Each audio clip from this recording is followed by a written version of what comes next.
Comienza el Dios de cada día. Hoy con el Padre Francisco Sánchez Brunete desde la Archidiócesis de Toledo.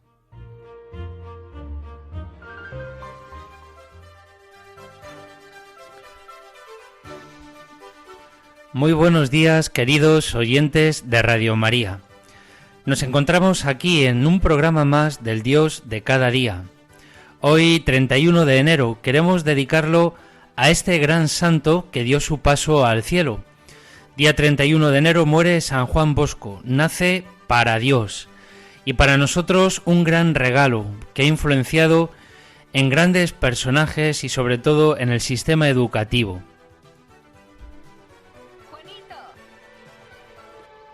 Juanito, despierta. Juan.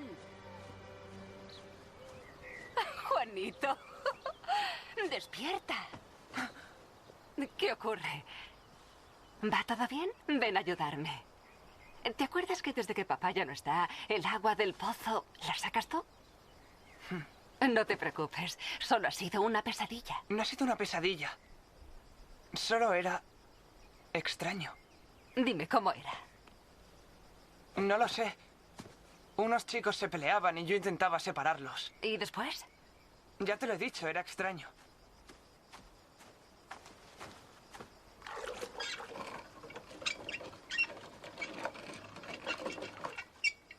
Está bien. De acuerdo. No tienes que contármelo si no te apetece. Pero recuerda, aunque no comprendas los sueños, llévalos siempre en el corazón.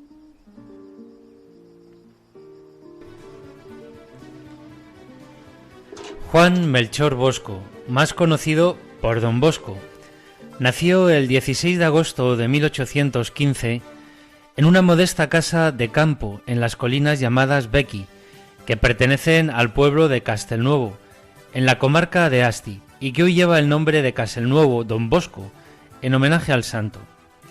¿Dónde se encuentra este lugar? Pues en el Piamonte. En su época era todavía un reino independiente en una Italia que no estaba constituida como Estado. La capital era entonces Turín. Eran aquellos tiempos difíciles de posguerra. Los ejércitos franceses habían saqueado toda la comarca. Miseria, hambre y desesperación reinaban en Europa gracias a las ideas del imperio napoleónico. Muy pronto su padre Francisco murió a la edad de 2 años en este niño, y su santa y laboriosa madre Margarita se haría cargo de todo, especialmente de su educación.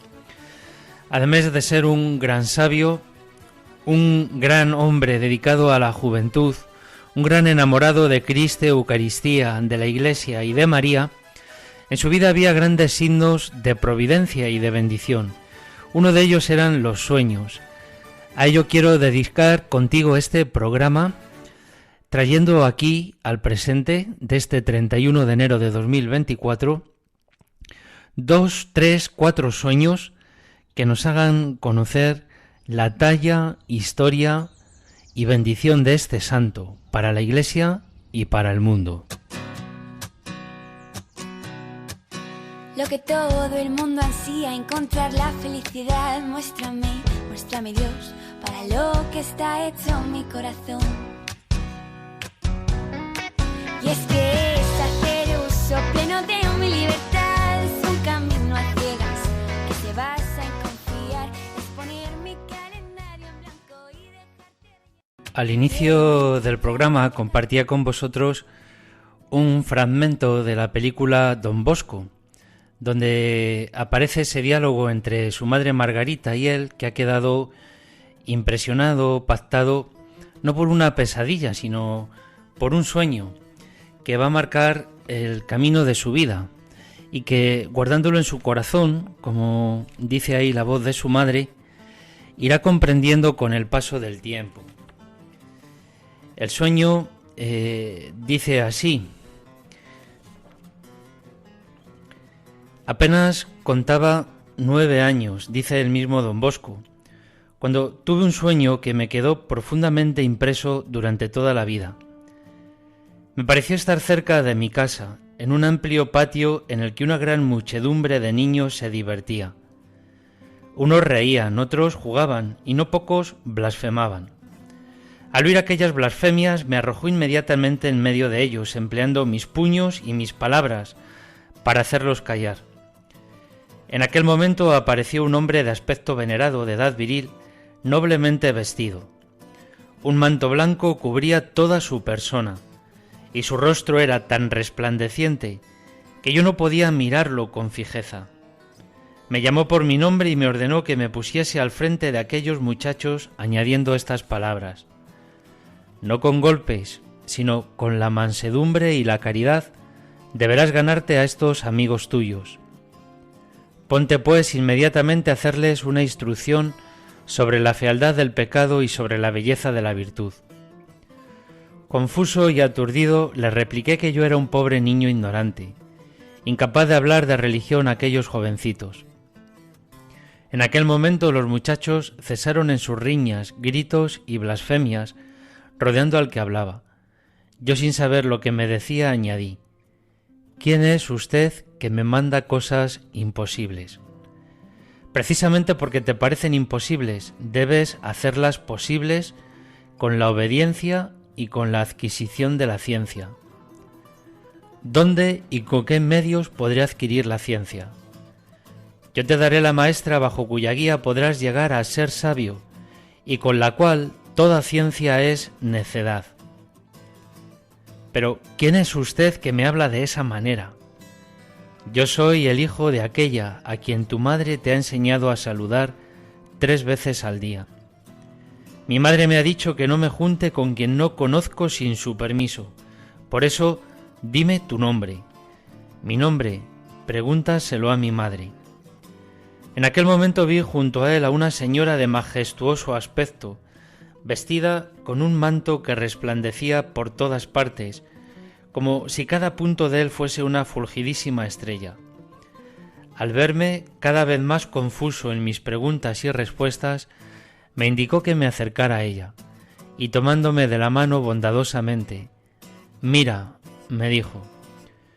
Observé a mi alrededor y me di cuenta de que todos aquellos niños habían desaparecido, y en su lugar vi una multitud de cabritos, perros, gatos, osos y otros animales diversos.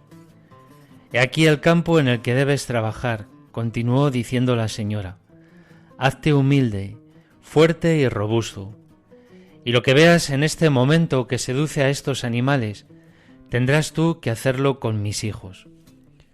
Volví entonces a mirar y he aquí que en lugar de los animales feroces aparecieron otros tantos corderillos que retozando y balando corrían a rodear a la señora y al señor como para festejarles.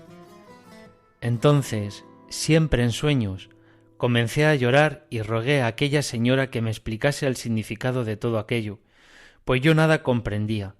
Entonces ella, poniéndome la mano sobre la cabeza, me dijo: «A su tiempo lo comprenderás todo».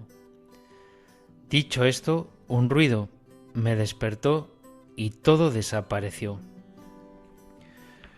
Juan cuenta que él quedó desconcertado. Dice incluso que parecía que le dolían las manos por los golpes que había dado y la cara por las bofetadas que había recibido de aquellos golfos.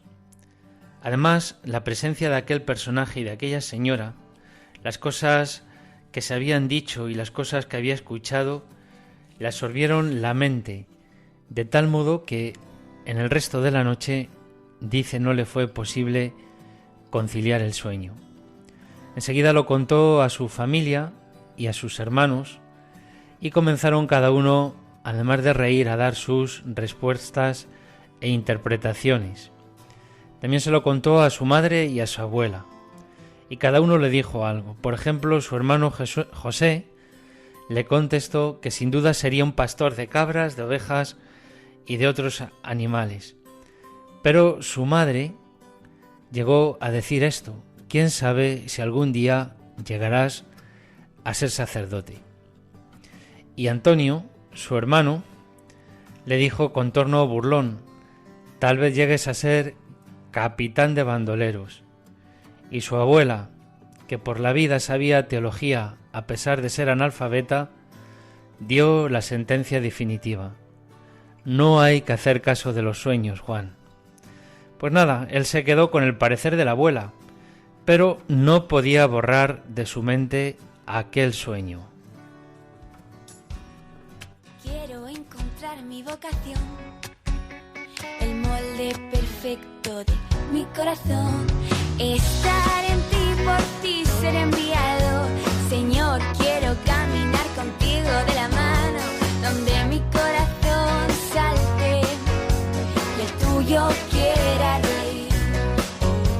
Señor, tú solo sabes lo que de verdad me hace feliz. Que ser santo es mi deseo, quiero que arda el mundo entero. Dios te pido, quiero ser tu mente. Aquel sueño no volvió a contarlo hasta estar en presencia del Santo Padre, y él le pidió que lo guardase, que lo recogiese. Mirando ahora su vida desde atrás y conociendo aquellos sueños, en el tomo de sus memorias biográficas, Lemón escribe lo siguiente. Él dice que a los 9 años se le da a conocer la grandiosa misión que le será confiada. A los 16 se le prometen los medios materiales indispensables para albergar y alimentar a innumerables jovencitos.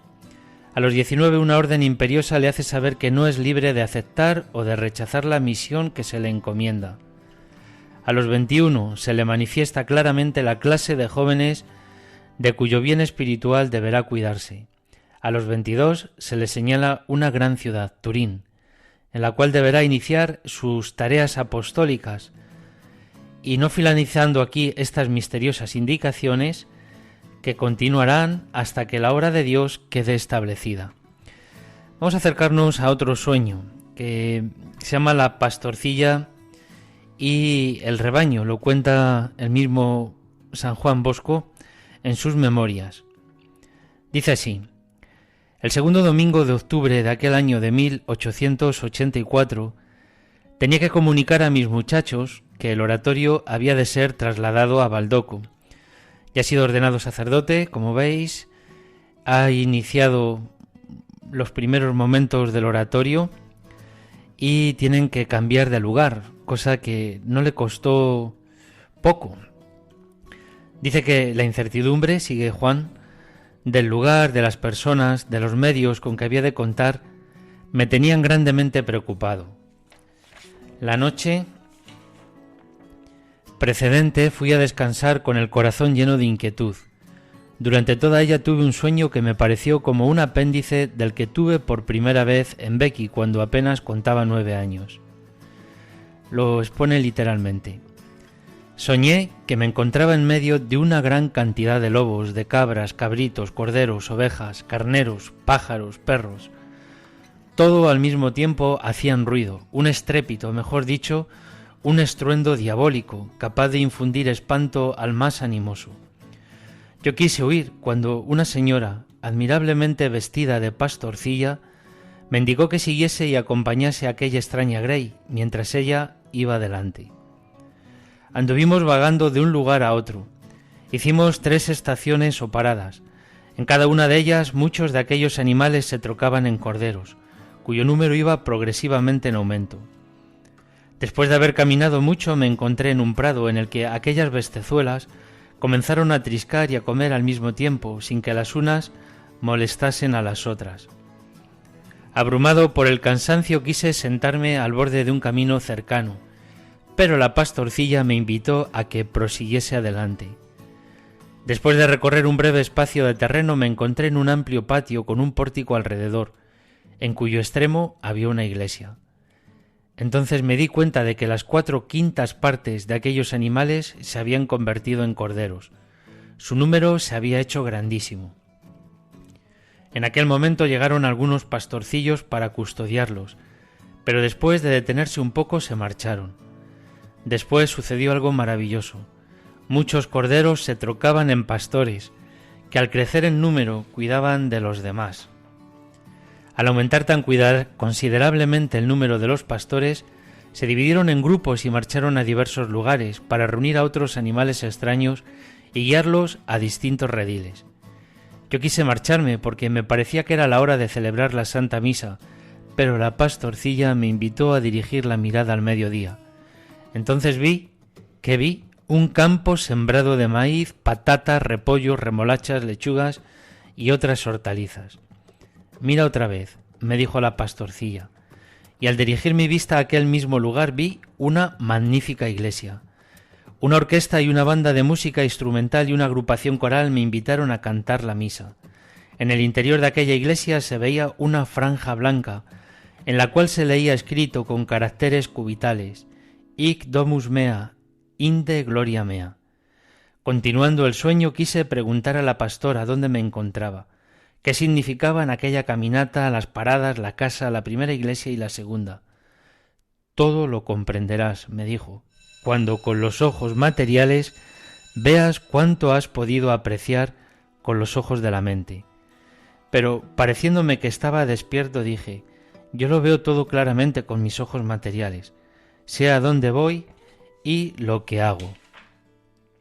En aquel momento sonó la campana del Ángelus de la iglesia de San Francisco de Asís y me desperté. Este sueño me ocupó casi toda la noche. Vi durante él otros muchos detalles. Entonces comprendí poco de su significado, pues desconfiando de mí daba poco crédito a cuanto había visto. Pero todo lo fui comprendiendo cuando se impuso la realidad de los hechos. Y Juan Bosco lo explica de esta manera. Las tres paradas indicadas en este sueño representan el traslado del oratorio al refugio de la Marquesa Barolo, donde se instaló la primera capilla dedicada a San Francisco de Sales, la marcha de este lugar a San Martín de los Molinos Dora y por último la ida a la casa de Moreta, alquilada por Juan Bosco en noviembre de 1845 y ocupada hasta la primavera del año siguiente. El patio, con sus pórticos y con la iglesia que vio en el sueño, son los del oratorio instalado ya definitivamente en el cobertizo Pinardi. Esa es la primera iglesia contemplada. La segunda iglesia, a la que califica de magnífica, no es otra que la de San Francisco de Sales, consagrada el 20 de junio de 1852. Esa frase latina que habéis escuchado en el sueño fue visto por Juan Bosco en 3 ocasiones y de formas distintas.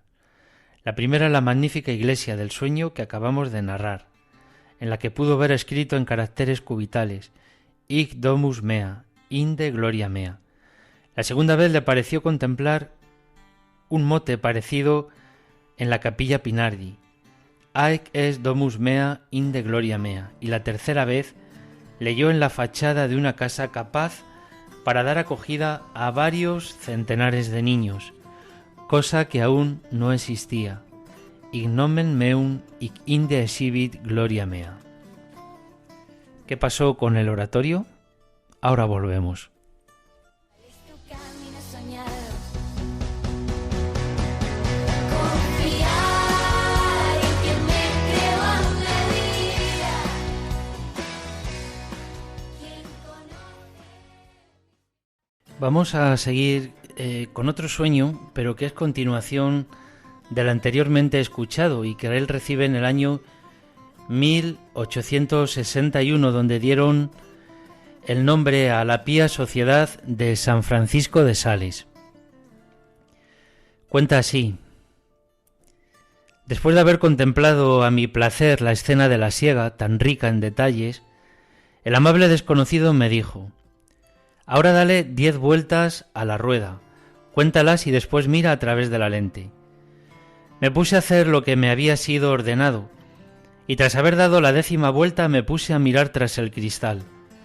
Y aquí que vi a los mismos jóvenes a los que recordaba haber contemplado días antes en edad adolescente, convertidos ahora en adulto de aspecto viril, a otros con larga barba o con los cabellos blancos. Pero ¿cómo puede ser esto? Hace apenas unos días aquel era un niño, al que casi se le podía tomar en brazos, y hoy es ya tan mayor. El amigo me contestó: es natural, ¿cuántas vueltas has dado? 10. Pues bien, del 61 al 71. Todos tienen ya 10 años más de edad. Ah, comprendido. Y como continuase observando a través de la lente, pude ver panoramas desconocidos, casas nuevas que no pertenecían y a muchos jóvenes dirigidos por mis queridos hijos del oratorio, convertidos ahora en sacerdotes, en maestros, en directores que se dedicaban a instruirles y proporcionarles honestas diversiones. Vuelve a dar otras 10 vueltas, me dijo el personaje, y llegaremos a 1881. Tomé el manubrio y la rueda dio otras 10 vueltas. Miré y solamente vi a la mitad de los jóvenes que había contemplado la primera vez, casi todos ya con el pelo blanco y algunos un poco encorvados. ¿Y los otros? ¿Dónde están?, pregunté. Ya forman parte del número de los más, me respondió el guía. Esta considerable disminución del número de mis muchachos me causó un vivo desasosiego, pero me consoló el contemplar en un cuadro inmenso países nuevos y regiones desconocidas y una gran multitud de jóvenes bajo la custodia y dirección de nuevos maestros que dependían aún de mis primeros alumnos. Después di otras 10 vueltas a la rueda. He aquí que solamente vi una cuarta parte de los jóvenes que había contemplado pocos momentos antes. Todos ellos se habían trocado en ancianos de barbas y cabellos blancos. ¿Y todos los demás?, pregunté. Formen parte ya del número de los más. Estamos en 1891. Y aquí que ante mi vista se desarrolló una escena conmovedora.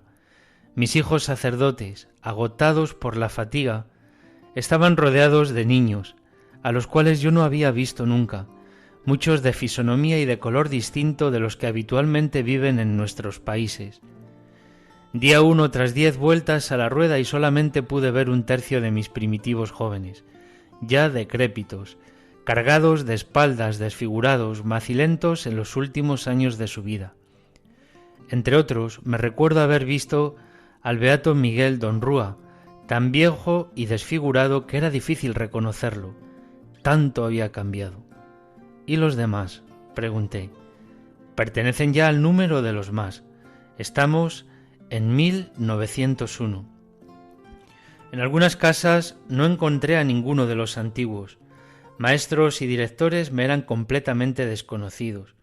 La muchedumbre de los jóvenes era cada vez más numerosa, las casas aumentaban cada vez más, y el personal directivo había crecido también de una manera admirable.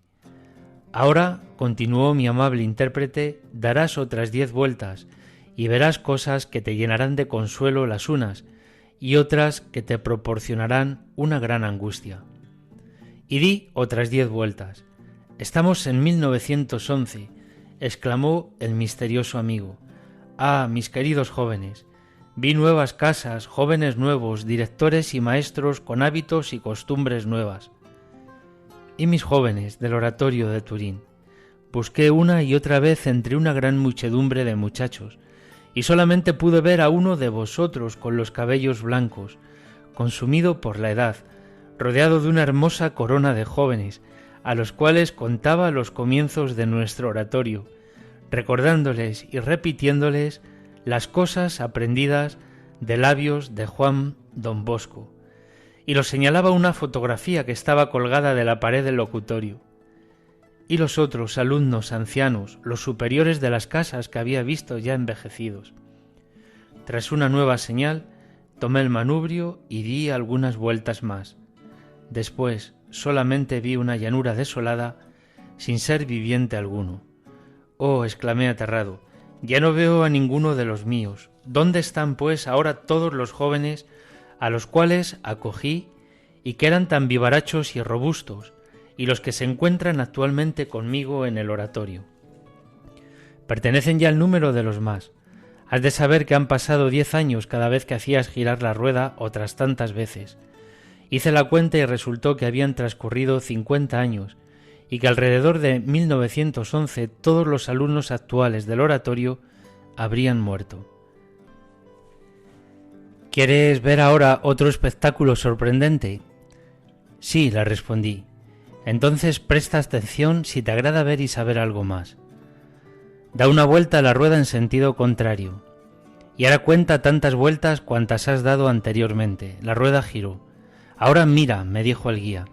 Miré y aquí que vi ante mí una cantidad inmensa de jovencitos, todos desconocidos, de una infinita variedad de costumbres, pueblos, fisonomías y lenguas, de forma que por mucho que me esforcé solo pude apreciar una mínima parte de ellos con sus superiores, directores, maestros y asistentes.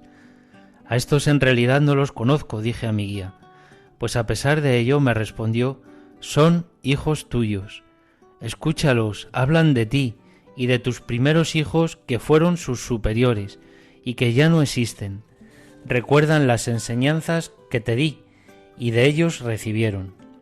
Seguí observando con atención, pero cuando aparté la vista de la lente, la rueda comenzó a girar por sí sola, a tanta velocidad y haciendo tal ruido, que me desperté encontrándome en el lecho, presa de un cansancio mortal. Por mi nombre me has llamado, dime Dios, ¿cuál es tu camino soñado?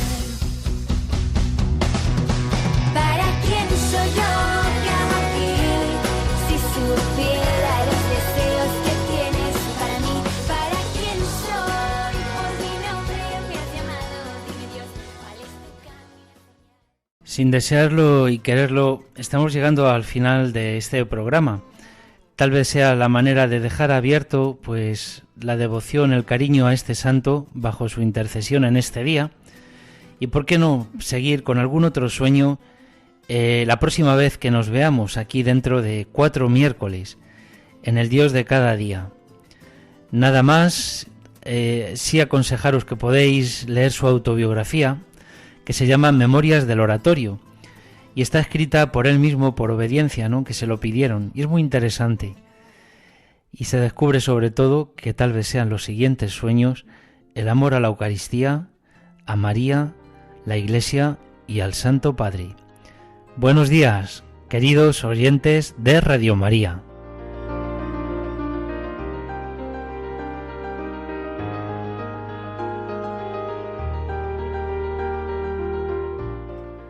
Así finaliza el Dios de cada día, hoy con el Padre Francisco Sánchez Brunete desde la Archidiócesis de Toledo.